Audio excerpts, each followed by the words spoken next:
celebrando esta actividad del Día Mundial de la Mujer, el Día Internacional de la Mujer.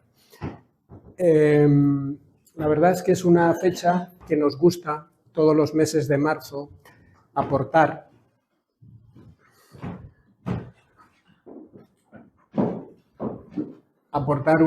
un personaje de manera que podamos ir conociendo más la labor de tantas mujeres importantes, de tantas mujeres que han hecho cosas muy válidas, muy importantes en la humanidad. Y estamos siempre en este mes aportando nuestro granito de arena. Sabéis que hay infinidad de asociaciones, de movimientos, la misma universidad está también celebrando esta fecha del Día Internacional de la Mujer. ¿Por qué celebramos este día? Bueno, lo celebramos sobre todo porque hace falta, no es todavía el momento de dejar de celebrarlo. ¿Por qué? Pues porque es una fecha reivindicativa, es una fecha donde tenemos que igualar, efectivamente, queda todavía mucho trabajo por hacer al hombre con la mujer.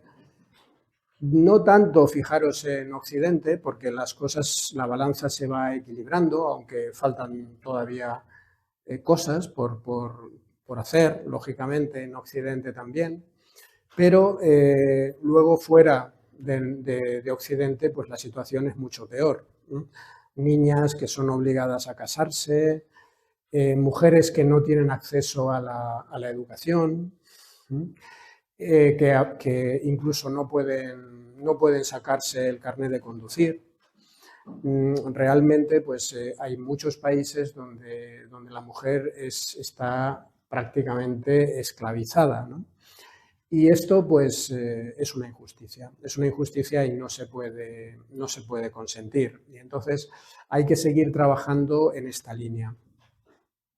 Desde Nueva Acrópolis ya sabéis que nuestro primer principio es formar un núcleo de fraternidad universal, sin distinción de raza, credo, sexo, nacionalidad, condición social ni color. Entonces ya veis que llevamos 60 años, estos principios son muy antiguos, nosotros llevamos trabajando en el mundo 60 años con este principio de fraternidad universal, aunque ya viene de la antigua India, ya se podía leer este principio en la antigua India, por lo tanto son miles de años donde venimos proponiendo este ideal para la humanidad, una humanidad unida, una humanidad sin diferencias, una sola humanidad. En realidad no haría falta, por eso os digo, no haría falta, cuando no haga falta poner un día de la mujer o un día del hombre, sino que todos los días sean el día de la humanidad, todos los días podamos celebrar la importancia, la dignidad del ser humano. Eso sería el objetivo. Pero como os digo, nosotros aportamos nuestro granito de arena, no tanto en cuanto a manifestaciones, a gritar en la calle, sino más bien pues, con nuestra línea filosófica, pues aportar una enseñanza, aportar un conocimiento de estas mujeres que han hecho tanto por la humanidad. ¿Desde cuándo celebramos el 8 de marzo? Hay una fecha que le da origen, que es 8 de marzo de 1857. ¿Qué pasó aquí? Pues que un grupo de mujeres se ponen en huelga en Nueva York el 8 de marzo de 1857. Un grupo de mujeres que pertenecían a las empresas textiles en Nueva York, trabajando en condiciones muy penosas, reivindican la igualdad de salarios con los hombres, porque los salarios tenían una gran diferencia haciendo lo mismo. Reivindican esa igualdad de salarios, reivindican una bajada de horas de trabajo porque las jornadas eran larguísimas, de 12, 14 horas de trabajo, o sea, brutales, y en unas condiciones pues, muy pésimas de salubridad, de higiene. Entonces, con esta primera huelga, que fue masiva en Nueva York, empieza este 8 de marzo, fijaros, y esta es la referencia que tenemos para celebrar cada año este día. Luego hay un acontecimiento terrible, también un mes de marzo, pero en este caso ya 25 de marzo de 1911, cuando también en Nueva York unos talleres textiles se incendian y mueren 146 muertos, la mayoría mujeres, muy jóvenes también, muchas de ellas inmigrantes, y van a quedar atrapadas porque las puertas de emergencia no estaban operativas, las habían cerrado por el otro lado, no estaban operativas, y muchas de estas personas, como os digo, la mayoría mujeres, se tiraron en el incendio por las ventanas. O sea que fueron muchas veces, ante la imposibilidad de salir del edificio, se lanzan por las ventanas, otras murieron quemadas, pero es los dos acontecimientos en el mes de marzo. También tenemos nosotros un terrible acontecimiento en el mes de marzo, como sabéis, dentro de poco, el 11 de marzo, ese atentado tremendo en España. Así que no es porque sea el mes de marzo, sino que ha coincidido estas dos fechas en un mes de marzo, pero el origen, como os he dicho, es el 8 de marzo. Se le suma y recordamos el acontecimiento este de los talleres textiles de Nueva York, 1911. ¿Y qué ocurrió? Pues que la mayoría de la ropa, de los tejidos que allí estaban, pues eran, en ese momento coincidió que eran violeta o el tipo de tejido era morado, y entonces todo el humo que salía del edificio era morado, y entonces por eso se tiene también la reivindicación del color morado de estas fechas, de estas jornadas de conmemoración que se celebran, ¿no? Entonces, bueno, muchas veces nosotros vemos cosas, no sabemos de dónde vienen, no sabemos el origen. Nosotros como filósofos nos gusta contarlas, nos gusta ir un poco a las bases y también hasta esa curiosidad de por qué utilizan ese color morado en las reivindicaciones. Luego las mujeres se van a ir organizando, van a hacer manifestaciones en esa lucha reclamando más derechos, más igualdad. Ahí tenemos algunas imágenes en Nueva York. Y bueno, vamos a pasar ya a nuestra protagonista que hemos elegido este año, Clara Campoamor. Si le preguntamos a la gente por Clara Campoamor, si saliésemos a la calle, mucha gente nos diría, me suena el nombre de Clara Campoamor. Yo creo que es una calle, yo creo que es una calle que hay aquí en Vigo, me suena de algo. Y efectivamente, sabéis que aquí en Vigo tiene la avenida Clara Campoamor, que está en el hospital Álvaro Cunqueiro. Es la avenida que lleva al hospital. Poco homenaje le hemos hecho a esta mujer con el nombre de la calle porque merece mucho más. Es una mujer, se le ha llamado también esa mujer olvidada, esa gran mujer olvidada. Y la verdad es que le debemos mucho. Es una mujer excepcional, de una gran inteligencia, de un gran valor, de una gran ética, una gran sensibilidad, un gran amor por la gente, por la humanidad. Ella hizo mucho, vais a ver, por avanzar en derechos, por avanzar en igualdad, y se le debe mucho. Vamos a ir viendo un poquito de su vida, que nace en Madrid en 1888, nace un 12 de febrero, era acuario, como buen acuario, pues son revolucionarios, son rebeldes, les gustan los cambios, ¿no? Y Clara Campoamor pues lo demostró. Su padre era una familia muy humilde, su padre era secretario en un periódico, su madre es costurera,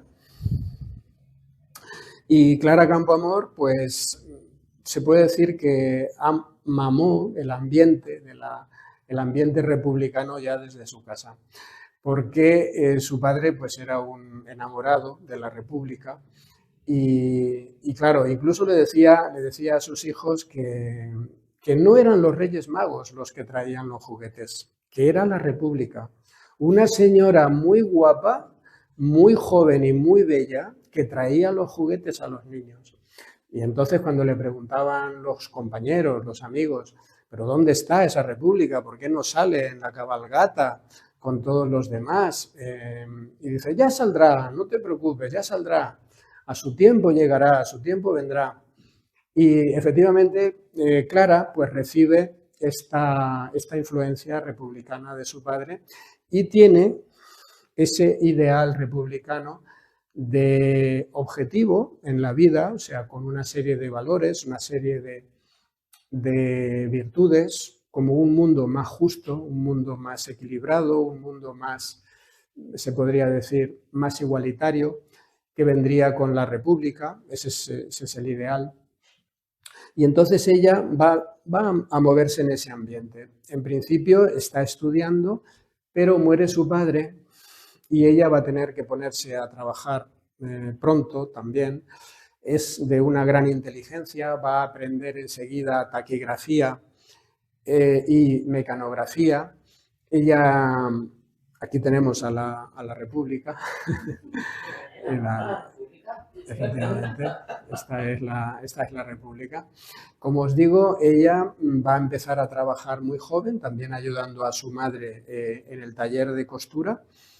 Va a enseguida a aprender el oficio de mecanografía, taquigrafía y va a empezar a dar clases muy pronto. Aquí vemos algunas imágenes ya dando clases en colegios, dando clases en academias en Madrid.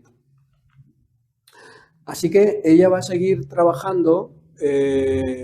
Se puede decir que se preocupó siempre por los problemas sociales de la gente y un alma de este tipo, un alma de estas características, la inquietud de Clara era más bien dónde podía poner el acento, o sea, dónde podía poner su energía, dónde podía poner su fuerza, dónde estaba el mayor agujero para taparlo de alguna manera. Y entonces ella se dio cuenta que lo más necesario que encontró por lo que luchar fue por la igualdad social.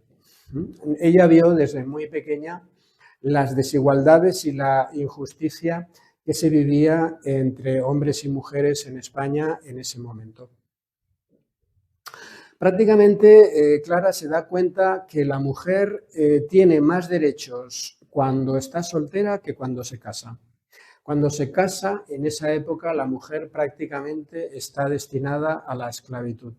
Se tiene una idea de la mujer sumisa, una idea de la mujer que tiene que ser muy religiosa, muy sumisa y dedicada exclusivamente a cuidar a su marido y a sus hijos. Ese es el ideal de la mujer en España. Por supuesto, no puede votar y bueno, realmente pues claro, es una mujer que no puede realizarse, no tiene, fijaros que lo habréis oído a vuestros padres o a vuestros abuelos. Por ejemplo, si había una familia de varios hermanos y hermanas, era muy normal que los hermanos fueran al colegio y las hijas no.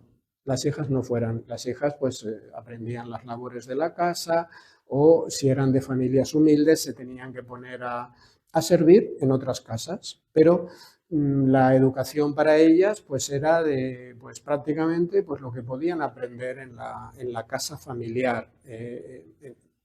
Entonces, claro, para Clara, que tiene una vocación de servicio, una vocación de reivindicativa, que le duelen las injusticias, pues ve que este es el campo en el que tiene que trabajar.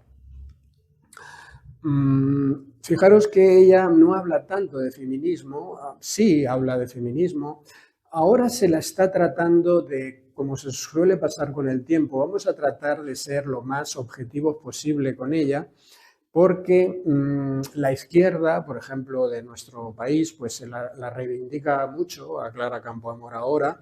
Sin embargo, en su tiempo la atacó muchísimo. O sea, sus propios partidarios, ella tuvo que luchar contra derechas y contra izquierdas.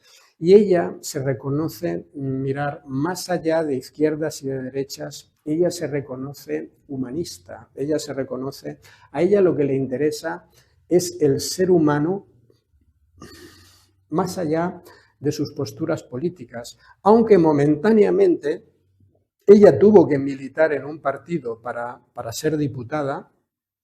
Fijaros que los propios republicanos socialistas no la quisieron apoyar y ella se tiene que buscar otro partido para ser diputada, o sea, otro partido por el que pudiera ser diputada. Ahora lo contaremos.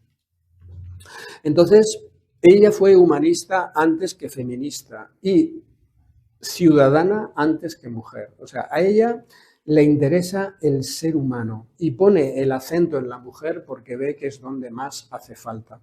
Pero ella entiende que para que se iguale la situación de la mujer, para que se equilibre la situación de la mujer, hay que trabajar con el hombre, hay que educar al hombre también. No puedes cambiar la situación solo trabajando con las mujeres, porque entonces no tenemos la situación completa. Es una filósofa, desde luego, desde el punto de vista, podríamos decir, aunque no estudia filosofía, sí que ingresa, fijaros, pronto en la masonería, es una de las primeras mujeres que ingresa en la masonería en España. Todavía hay una logia masónica en Madrid que lleva su nombre, la logia Clara Campoamor. La masonería no aceptaban mujeres hasta hace poco, en ese tiempo. Es por eso os digo que es de las primeras mujeres en España en ingresar en la masonería. Y ahora sí, ahora la masonería pues ya está abierta a las mujeres. Aquí la tenemos ya, fijaros que en 1921, de 1921 ella retoma sus estudios, tiene ya más de 30 años y se pone a estudiar bachiller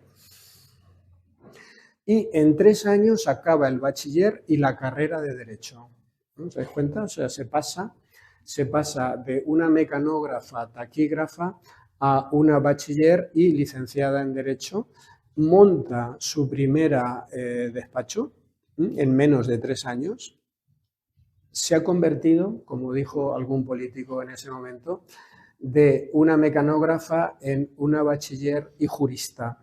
Eso nos da idea también de la inteligencia y digamos, la voluntad, de la inquietud por aprender y formarse de Clara.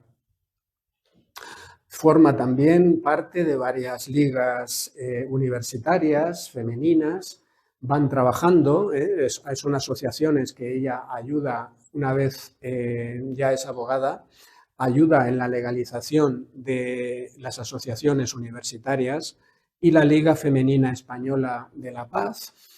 Ahí vemos algunas fotos de la época, está ahí en el centro. Y va a ser cuando, poco más adelante, 1931, cuando ella accede al Congreso de los Diputados como miembro del Partido Radical Republicano. Como os he dicho, su partido político, que estaba dirigido por Manuel Azaña, no la acepta en sus filas para... O sea, podía estar como miembro del partido, pero claro, para ser elegido tienes que entrar en la lista de candidatos. Y entonces ella pide el acceso al partido radical republicano de Lerroux y entonces pues entra en los primeros puestos de la lista por Madrid y es elegida como diputada. Había 3 mujeres diputadas en el Congreso en ese momento, 3. Ahora las conoceréis. Y ella pues impulsa, fijaros, su principal trabajo ha sido legalizar el voto femenino, el derecho al voto femenino, las leyes de matrimonio civil, la ley de divorcio, que no había ley de divorcio en España, y la ley de legitimidad de los hijos habidos fuera del matrimonio, porque ella le da mucha pena, fijaros, y lo considera una gran injusticia.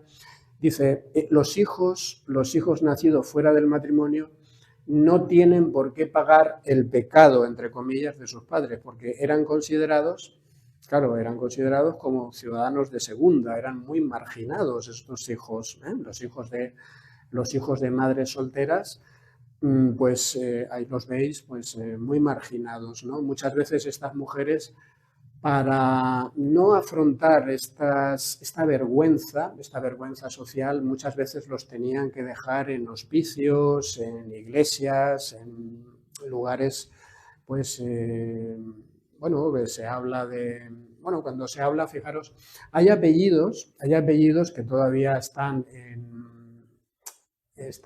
bueno, entre nosotros, ¿no? Estos apellidos su origen lo tienen las madres solteras, porque cuando los dejaban en las iglesias, muchas veces, pues a este niño le llamaban de apellido Iglesias. El apellido Iglesias viene de ahí.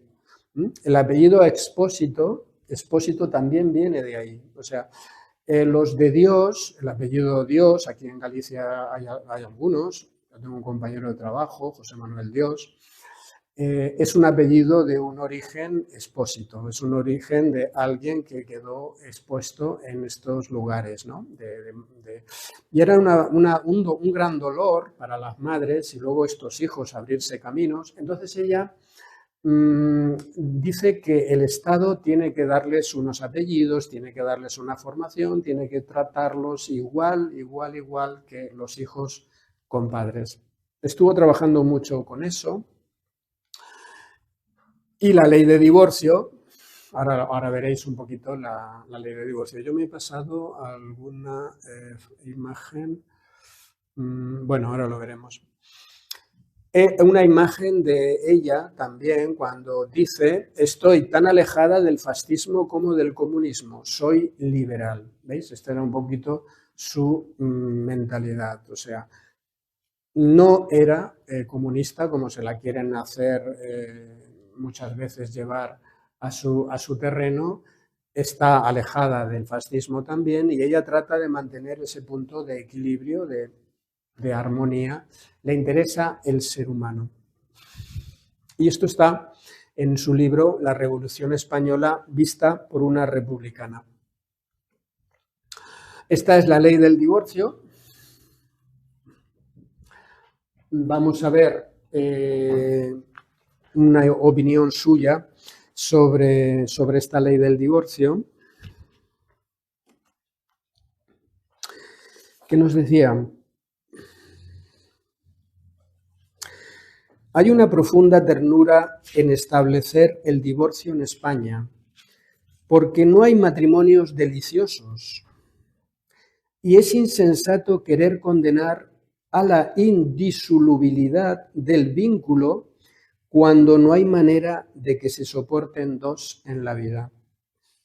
Arrastrando uno de los cónyuges, o tal vez los dos, el peso de esa cadena, a la manera como arrastraban antiguamente los presidiarios aquellas bolas de hierro que marcaban la perpetuidad de su pena.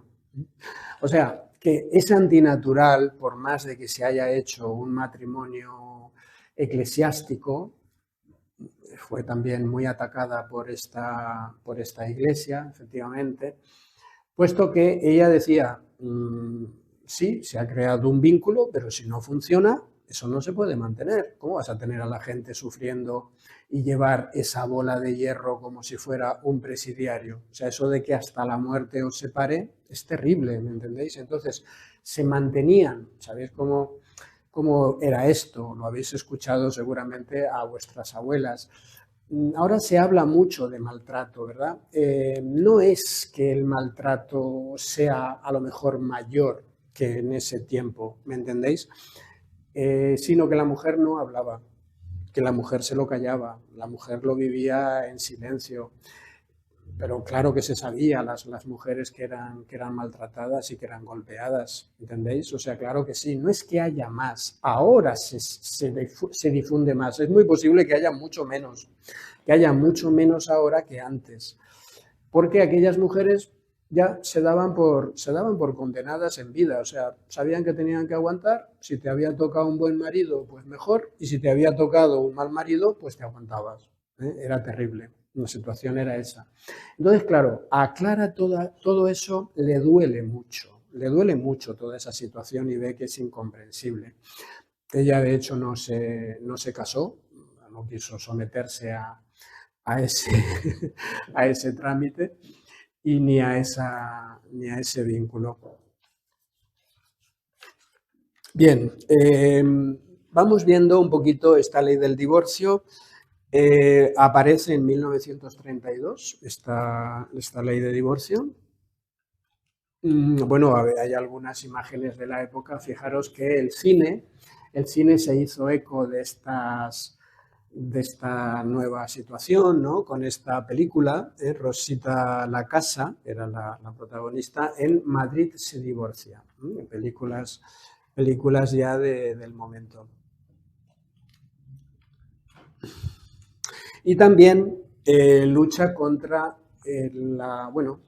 más que sí, lucha para la abolición de la prostitución. Ella, junto con otras compañeras, se hace, aquí tenéis un documento del Liceo Femenino Español, y ahí estaba ella apoyando esta abolición de la prostitución, la pena de muerte y el trabajo infantil, con lo que estuvo también muy vinculada.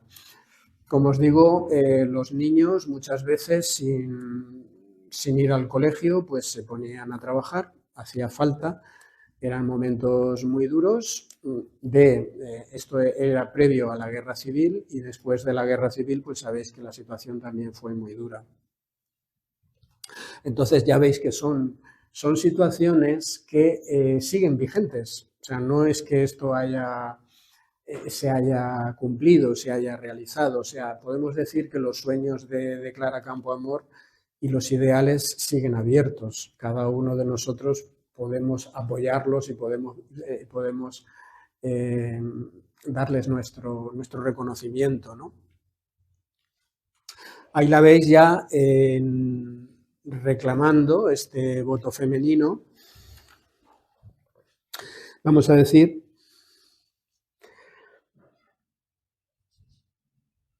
en el Parlamento, algunas frases que ella nos da, vamos a recoger en este libro publicado sobre varias mujeres, entre ellas Clara Campoamor. Dice: la cuestión principal en favor del voto femenino es la batalla contra el miedo. A los hombres hay que enseñarles que no deben tener miedo de la elección de la mujer. Y a las mujeres de esa misma época, que opinan que la española aún no está lista para decidir en política, les digo que la única manera de aprender es ejerciendo nuestro derecho, incluso el derecho a equivocarse. Dejar que la mujer actúe en derecho es la única forma de que se eduque en él, sean cuales sean sus tropiezos. La cuestión era, fijaros, que la mujer daba miedo a la mujer. ¿Por qué?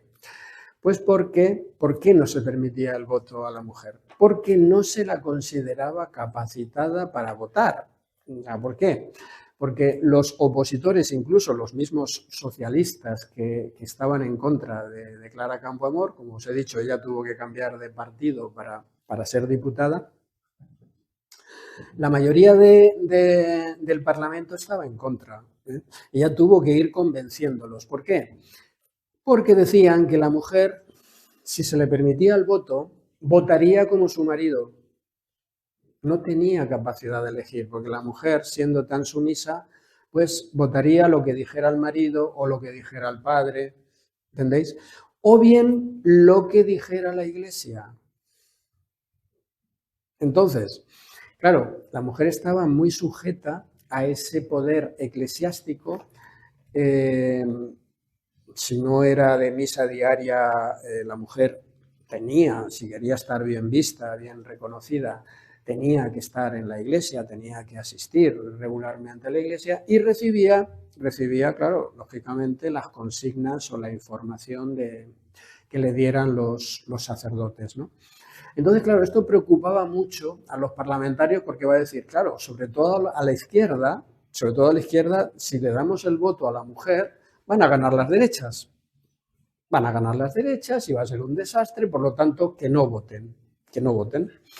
Y entonces Clara dice, no, es que la forma de igualar las cosas es darle a la mujer su responsabilidad y que actúe libremente, y que decida lo que quiera. Si es que no hay ningún problema, o sea, y esto tiene que empezar a funcionar, Efectivamente, se consigue el voto femenino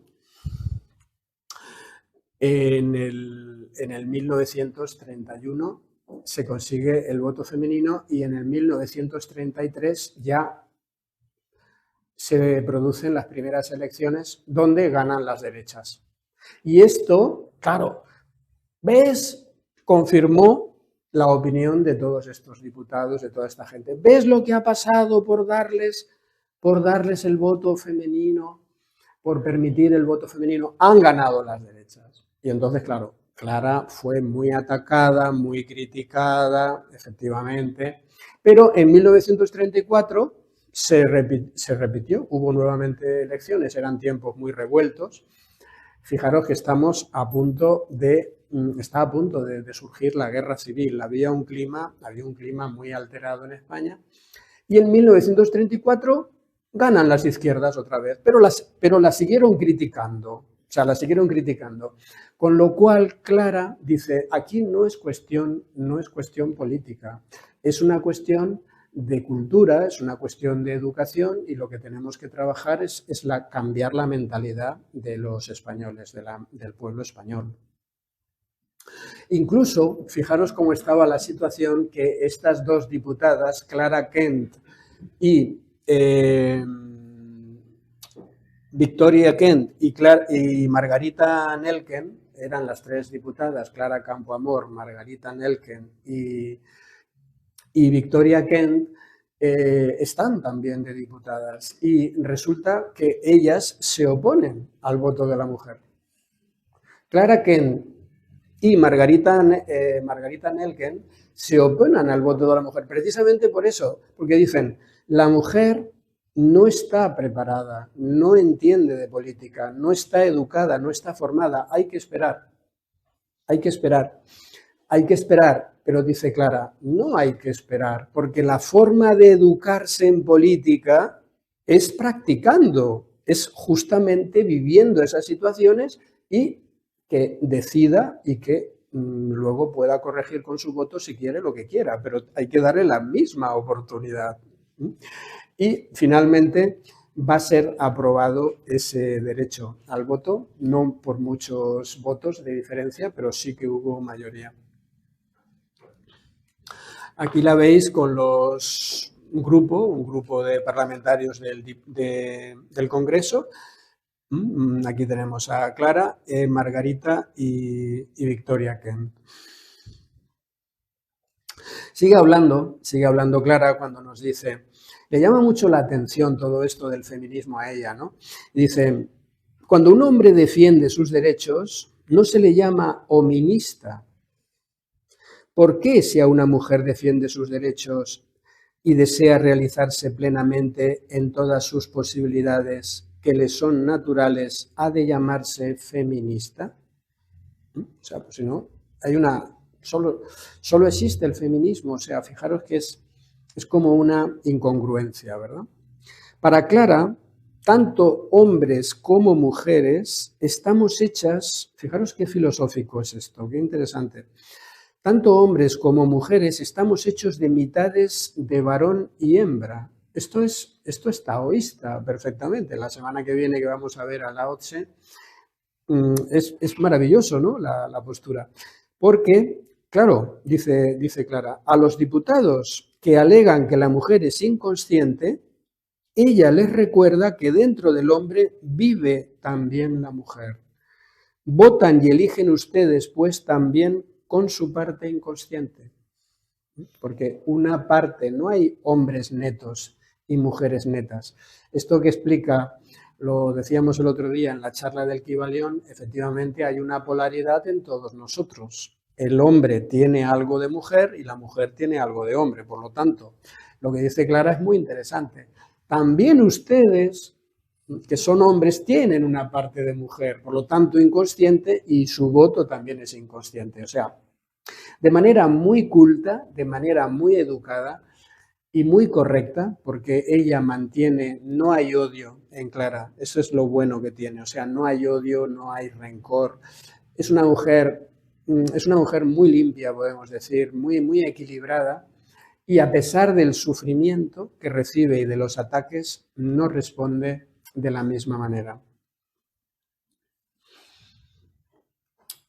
Alguna de sus frases famosas, yo, señores diputados, me siento ciudadano antes que mujer y considero que sería un profundo error político dejar a la mujer al margen de ese derecho, a la mujer que espera y confía en vosotros.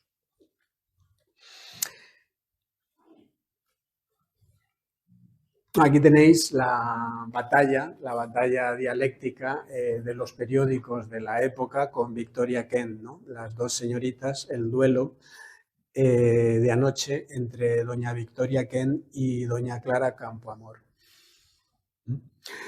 ¿Veis? Los ponen como luchadoras de esgrima, ¿no? La posición de Victoria Kent era esta. Sería un error porque la mujer no está formada, entonces su voto va a estar un poco condicionado al del hombre o al de la Iglesia. Bueno, pero las elecciones se realizaron, aquí están algunas fotos del momento, ya las primeras elecciones, con mucha alegría por parte de estas mujeres. Y ya en el 1935 ella recibió infinidad de ataques, como os digo, es duramente criticada y atacada. Sin embargo, fijaros que su postura es siempre, ¿veis? Todo lo doy por bien sufrido, son algunas de sus expresiones, todo lo doy por bien sufrido, y cuando hice falta estuve en mi sitio. O sea, es una mujer que supo estar siempre en su lugar. Vamos a leer una nota aquí que dice: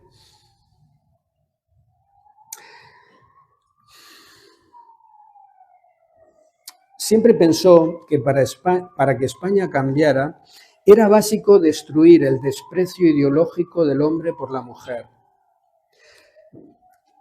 que prefiere verla como a un objeto, como a una especie de animal sin domesticar, que necesita algo que la contenga.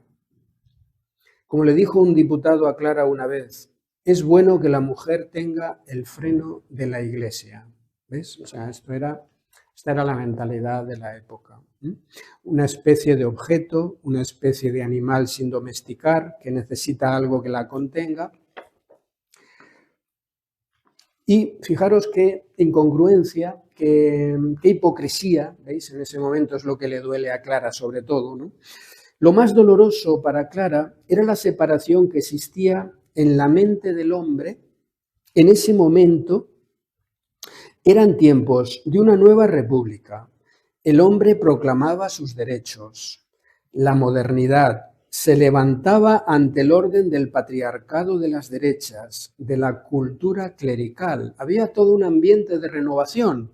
Los hombres proclamaban esto. Estábamos en la República.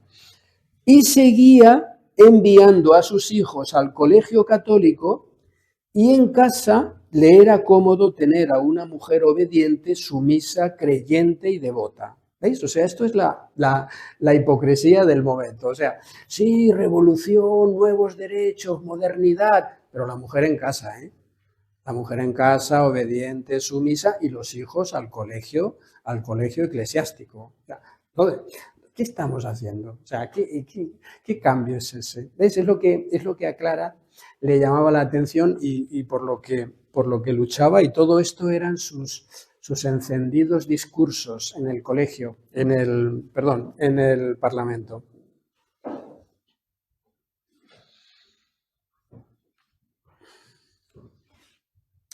¿Qué mundo nuevo nos espera si esos hombres siguen mirando aspectos de su propia vida con mirada vieja?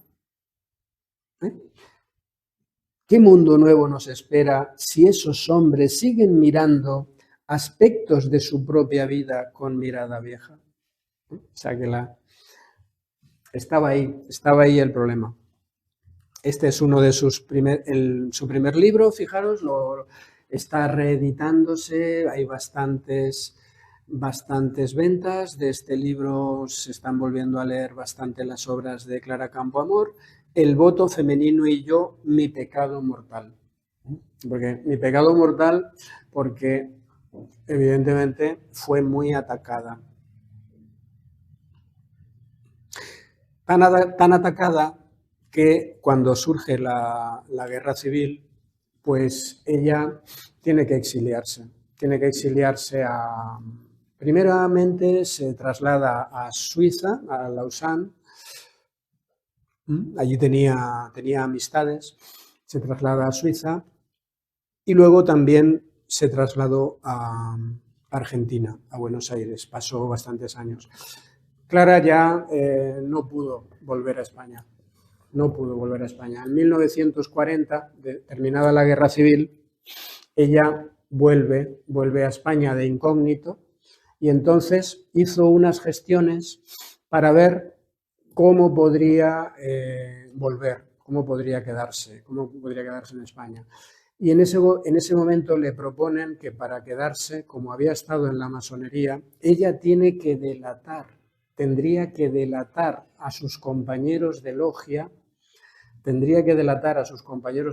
Claro, ya sabéis que en las logias todo esto era secreto, o sea, en esta época, si te encontraban en una logia masónica, si sabían que pertenecías a una logia masónica, ibas a la cárcel directamente. Entonces, claro, la época franquista persiguió la masonería, de manera que Clara, para retornar a España, tendría que delatar a algunos compañeros de logia y ella se negó. Por lo tanto, no pudo regresar más a España. Volvió a Argentina, ella solo hizo una incursión de unos días para ver cómo estaba la situación. Añoraba mucho su país, había luchado mucho por él. Realmente sentía una gran nostalgia por España en su exilio. Y ya muy mayor se traslada de nuevo a Suiza, a Lausanne, y allí es donde va a morir en 1972. ¿Y por muchos años? Sí, 80 y tantos, sí. De manera que ella, como no pudo volver a España, luego son sus cenizas las que se trasladan de manera también clandestina, fijaros, o sea, no era tan fácil. También se traslada a San Sebastián, sus cenizas están en un cementerio de San Sebastián y ahí está el aporte, ¿no?, de Clara. Algunos de sus libros, hemos visto El voto femenino y Pecado mortal. Ella escribe bastantes obras ya en el exilio. La Revolución Española vista por una republicana. Estamos hablando ya de 6 ediciones, están volviendo a recuperar sus obras. Podemos ver aquí también alguna de sus frases. Si a la mujer la sujetan y no la dejan hacer, nunca se sabrá si es buena o mala para la política. Si no la dejan actuar, nunca lo sabremos. Lo que sí se sabía es que lo que sí se sabía era la suma de las incapacidades masculinas. Descubrió que ese miedo a la mujer era ancestral y subconsciente. Fijaros que el miedo a la mujer ya viene de atrás, o sea, porque ella cuenta, incluso a nivel bíblico, una historia que tiene su fondo, su trasfondo enorme, ¿no? Pero sabéis que hay dos mujeres, se nos ha hablado de que hay dos mujeres en el Génesis, ¿no? Lo que pasa es que la versión que nos ha llegado es la de Eva. Eva, sumisa, compañera de Adán, pero hay otra mujer de la que no se habla, que es la mujer maldita, que es Lilith, que es la mujer independiente, es la mujer que piensa por sí misma, es la mujer rebelde. Y entonces, claro, dice, bueno, el hombre marginó a Lilith y aceptó a Eva. Aceptó a Eva, pero marginó a Lilith. Entonces, de alguna manera, ese miedo del ser humano a una mujer demasiado lista, demasiado inteligente, demasiado independiente, siempre ha estado ahí. Siempre ha estado ahí, ¿me entendéis? Entonces, hay un miedo subconsciente en el hombre, a la mujer. Si empezamos a hurgar, está ahí y viene desde el fondo del tiempo, pero luego ella también, claro, en su eclecticismo, en su forma filosófica de ver las cosas, pero dice también, el miedo también lo tiene la mujer de sí misma. Ahí está el problema. El problema es doble.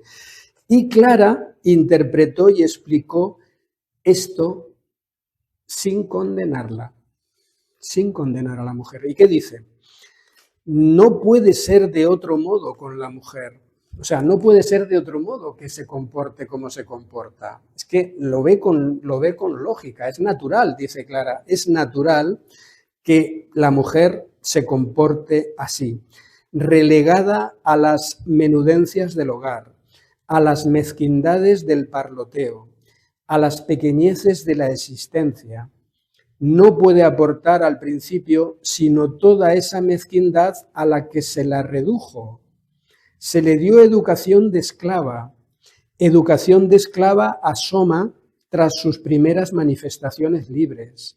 Se le enseñó a no confiar en sí misma, luego desconfía de todos los demás y desconfía de las mujeres. Se la desconoció y se desconoce a los demás. Se le repitió en los más variados tonos que la mujer no entendía de determinadas cosas y no se ha olvidado todavía. Claro, o sea, ¿qué va a hacer? ¿Qué va a hacer la mujer sino responder de la misma manera que la habían tratado? O sea, si tú has tenido a una persona marginada, digamos, aislada de todo ese contexto, cuando lo lógico es que si una persona ha estado una cantidad de años, imaginaros, sin andar, pues cuando se pone a andar de nuevo, lo lógico es que tropiece y se caiga. ¿Qué va a hacer si ha estado sin andar una temporada? ¿Cómo se va a comportar la mujer cuando entra en la vida pública? Pues, bueno, pues va a hacer lo que puede, bastante hizo, ¿no? Entonces, quiero deciros que el miedo era doble, por un lado del hombre hacia la mujer y por otro lado de la mujer hacia sí misma, que tampoco tenía seguridad porque había estado pues en ese círculo reducido. Algunos otros libros, El derecho de la mujer, de Clara Campoamor. Por eso decíamos que el miedo a la mujer era ancestral y subconsciente, y el miedo que se tenía la mujer a sí misma. Otras obras de Clara Campoamor, La mujer quiere alas, y también una biografía muy interesante de Juana Inés de la Cruz. Juana Inés de la Cruz, que es esta monja mexicana tan interesante, ¿no? Que tiene ese poema que habla de los hombres tan acertadamente, ¿no? Hay que leer a Juana Inés de la Cruz. ¿Cómo era la frase famosa, Chima, de Juana Inés de la Cruz? ¿Quién pesa más? el que paga por pecar o el que peca por la paga. El que peca por la paga. ¿Quién peca más? ¿El que paga por pecar? El que paga por pecar o el que peca por la paga. Claro, o sea, está hablando de esas mujeres que están en el mundo de la prostitución. ¿Quién peca más? ¿Esa mujer que sale por la paga, sale por el dinero, o el hombre que paga por pecar? Bueno, pues eso está en el poema de Sor Juana Inés de la Cruz, que hay que leerlo porque es precioso. Es precioso. Y es una reivindicación de las mujeres y la coge Clara Campoamor también como referencia. Bueno, algunas de sus frases, efectivamente, como esta, tan interesantes que han pasado a la historia. La libertad se aprende ejerciéndola. Así es. Dejad que la mujer se manifieste como es, para conocerla y para juzgarla. Respetad su derecho como ser humano. Y bueno, aquí, como os he contado, en 1940 ella intenta volver a España, pero se lo niegan al haber sido miembro de la masonería, y ella, con esa nobleza que la caracterizaba, no quiso delatar a ninguno de sus compañeros de logia y tuvo que vivir el resto de su vida en el exilio. ¿Cómo ha pasado a la historia? Pues ha pasado pues con más fuerza cada vez, más fuerza cada año, la vamos conociendo más. Aquí tenéis un avión en el ala, en la cola del avión vemos de la compañía noruega, Norwegian Air, vemos a Clara Campoamor, política española, la vemos que va por todo el mundo recorriendo su imagen. Esto solo es un ejemplo de la influencia que está teniendo Clara Campoamor en el mundo. Pero tenemos que decir, amigos, que realmente, como hemos dicho, la situación no está equilibrada, hay mucho por hacer.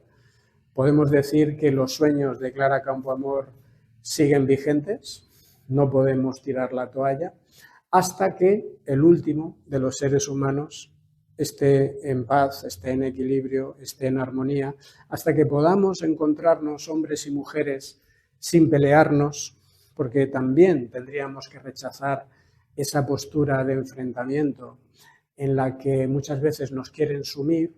Hombres y mujeres no somos enemigos, hombres y mujeres somos iguales y complementarios, o sea, estamos hechos de lo mismo, estamos formados de la misma naturaleza. Y yo os diría que igual que vuelan estas imágenes de Clara Campoamor en estos aviones, también pongamos nuestros sueños, nuestros mejores sueños de justicia, de fraternidad, a volar, o sea, que los podamos reivindicar, que los podamos alcanzar en algún momento. Me parece que es el objetivo que tendríamos que esforzarnos en vivir cada uno de nosotros. Muchas gracias, amigos. Gracias.